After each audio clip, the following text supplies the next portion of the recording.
Selamat pagi, siang, sore, dan malam Pak Gio, dosen pengajar mata kuliah Analitika Data. Kami dari kelompok C3 akan mempresentasikan hasil dari kerja kelompok kami. Anggota kelompok kami ada Nadia Putri, Kansa Huwaida, Yovela Felicita, dan saya sendiri, Rianisa Hutagaul.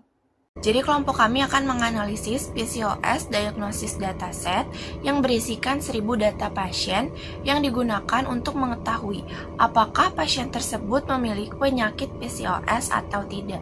PCOS adalah gangguan hormon yang umum terjadi pada wanita usia subur sehingga menyebabkan produksi hormon secara berlebihan yang mengganggu proses ovulasi. Tujuan analisis ini adalah untuk mengetahui apakah pasien tersebut memiliki penyakit PCOS yang bernilai 1 dan yang tidak PCOS bernilai 0 pada hasil decision tree-nya. Nilai 0 berarti ditandai dengan X, 0, sedangkan nilai 1 ditandai dengan 0,X. Pada decision tree kita bisa melihat terdapat sampel 14 dengan value 14,0 yang berarti dari pasien tersebut 14 orang tidak PCOS dan 0 orang PCOS. Maka pasien dalam kelompok ini diklasifikasikan sebagai tidak PCOS. Berikutnya, proses pembuatan decision tree. Langkah pertama dalam pembuatan decision tree adalah pre-processing data, di mana kita perlu memuat dataset, lalu memisahkan fitur X dan target Y, serta memastikan data siap digunakan. Setelah melakukan pre-processing data, langkah selanjutnya yang kita lakukan adalah split data. Split data adalah kita memisahkan data menjadi training set dan testing set. Berikutnya, kita menginisialisasi decision tree. Pada langkah ini, kita bisa mengatur beberapa parameter seperti kedalaman maksimum pohon atau bisa disebut dengan maksimum depth untuk menghindari overfitting. Maksimum depth yang kita gunakan adalah 5. Setelah inisialisasi, berikutnya model kita latih dengan menggunakan data training. Proses ini memungkinkan model belajar pola dalam data. Setelah model dilatih, kita bisa menggunakannya untuk melakukan prediksi pada data testing.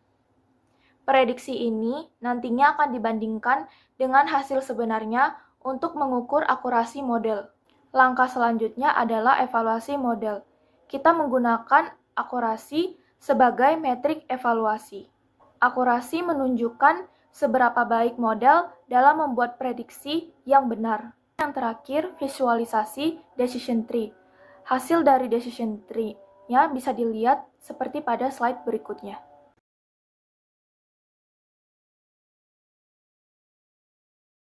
Dari hasil decision tree yang didapatkan, dapat dijelaskan yaitu yang pertama BMI. Jika nilai BMI kurang dari sama dengan 26, maka kemungkinan besar tidak terkena PCOS. Sedangkan jika nilai BMI lebih dari 26, maka disarankan untuk lanjut mengecek menstrual irregularity. Yang kedua yaitu menstrual irregularity. Jika tidak ada ketidakteraturan menstruasi atau menstruasi berjalan dengan normal, maka kemungkinan besar tidak terkena PCOS. Sedangkan jika terdapat ketidakteraturan menstruasi, maka disarankan untuk lanjut mengecek testosteron level. Yang ketiga yaitu testosteron level. Jika nilai testosteron level kurang dari sama dengan 37,75 NGDL, maka kemungkinan besar tidak terkena PCOS. Sedangkan jika nilai testosteron level lebih dari 37,75 NGDL, maka disarankan untuk lanjut mengecek usia. Yang keempat yaitu usia. Jika usia kurang dari sama dengan 28 tahun, maka kemungkinan besar terkena PCOS. Sedangkan jika usia lebih dari 28 tahun, disarankan untuk lanjut mengecek FSH-LH rasio. Yang kelima yaitu FSH-LH rasio.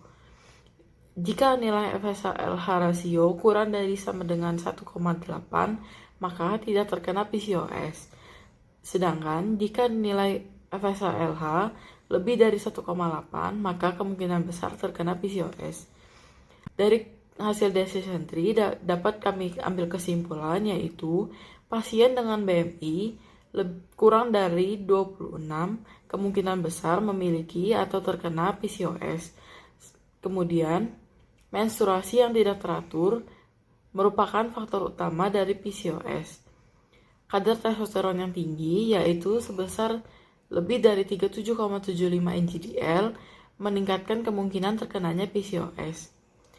Kemudian, jumlah folikel yang tinggi, yaitu lebih dari 9, sangat berkaitan erat dengan PCOS.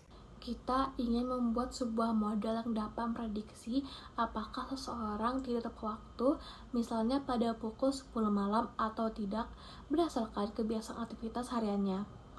Untuk itu, kita memiliki data yang mencakup beberapa fitur seperti pertama, waktu pekerjaan yang mencakup jam mulai bekerja dan durasi kerja. Yang kedua, waktu latihan, berapa lama seseorang berolahraga dalam sehari. Yang ketiga, waktu di depan layar, berapa lama mereka menghabiskan waktu di depan komputer atau HP. Yang keempat, konsumsi kafein, berapa banyak kafein yang mereka konsumsi dalam sehari. Dengan data ini, kita dapat memprediksi apakah seseorang tidur tepat waktu atau tidak. Untuk membangun model ini, kita akan mengikuti beberapa langkah. Yang pertama, mempersiapkan data. Ada fitur X yang mengenai data tentang waktu kerja, latihan, layar, dan kafein. Ada target Y adalah keputusan apakah seseorang tidak tepat waktu, iya atau tidak. Yang kedua, membagi data. Kita akan membagi data menjadi dua bagian. Ada data untuk multi-model atau training data, dan data untuk menguji akurasi model atau testing data. Yang ketiga, membangun dan melatih model. Model decision tree akan mulai membagi data berdasarkan fitur-fitur yang paling berpengaruh dalam menentukan kebiasaan tidur seseorang. Seperti misalnya waktu di depan layar, yang akan menjadi faktor utama dalam memprediksi tidur tepat waktu atau tidak. Setelah model dibuat, kita bisa menguji prediksi dengan menggunakan data baru. Misalnya kita diberikan data berikut. Waktu kerja 8 jam, waktu latihan 30 menit, waktu di depan layar 4 jam. Konsumsi kafein 2 cangkir. Berdasarkan data ini, model akan memproses informasi tersebut dan menghitung kemungkinan apakah orang tersebut tidak tepat waktu atau tidak. Untuk mengkalkulasi akurasi model, kita akan membandingkan hasil prediksi dengan kenyataan, apakah orang tersebut tidur tepat waktu atau tidak. Berdasarkan perbandingan tersebut, kita bisa menghitung akurasi model dan menilai seberapa baik model tersebut dalam memprediksi kebiasaan tidur. Sebagai contoh, berikut adalah contoh decision tree yang bisa kita buat. Jika waktu di depan layar lebih dari 3 jam, maka kemungkinan besar tidur tidak tepat waktu. Jika waktu di depan layar kurang dari 3 jam dan latihan lebih dari 30 menit, maka tidur tidak tepat waktu. Jika waktu di depan layar kurang dari 3 jam dan latihan kurang dari 30 menit, maka kemungkinan tidur tidak tepat waktu. Secara keseluruhan, dengan menggunakan model decision tree, kita dapat memprediksi kebiasaan tidur seseorang berdasarkan aktivitas sehari-hari mereka.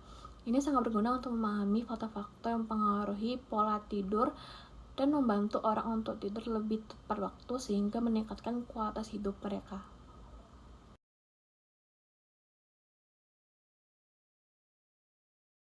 Kami mengucapkan terima kasih atas perhatian dan waktu yang telah diberikan untuk menyimak presentasi ini. Semoga tugas yang kami sampaikan bermanfaat dan dapat memberikan wawasan baru. Sampai jumpa di kesempatan berikutnya.